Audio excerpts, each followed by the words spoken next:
15న సమంత నటించిన మా ఇంటి బంగారం సినిమా విడుదల కావాల్సి ఉంది. నందిని రెడ్డి దర్శకత్వం వహించిన సినిమా ఇది. ఓ బేబీ కాంబోలో వస్తున్న సినిమా కాబట్టి, సమంత సోలో లీడ్ కాబట్టి, తన భర్త నిర్మాతగా మారాడు కాబట్టి ఖచ్చితంగా ఈ సినిమాపై ఫోకస్ ఉంటుంది. దానికి తోడు ప్రమోషన్లు కూడా గట్టిగానే చేయాలని ప్లాన్ చేసింది సమంత.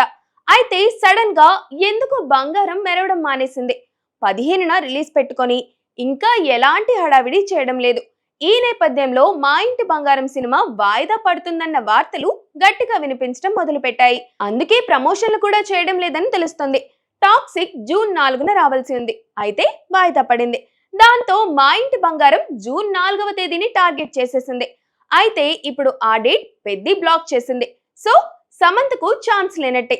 జూన్ 26న లెనిన్ తో పోటీ పడే అవకాశాలు కనిపిస్తున్నాయి.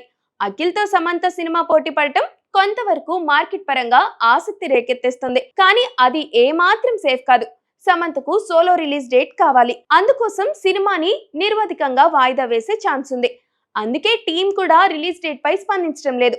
ప్రస్తుతం టాలీవుడ్ పరిస్థితి ఏం బాలేదు. సినిమాలు వస్తున్నా వసూళ్లైతే అస్సలు కనిపించడం లేదు. ఐపీఎల్ ఫీవర్ గట్టిగా ఉంది. దానికి తోడు ఎండలు. సినిమాల్ని గట్టిగా ప్రమోట్ చేసుకున్నా జనాలు రాని పరిస్థితి ఏర్పడింది.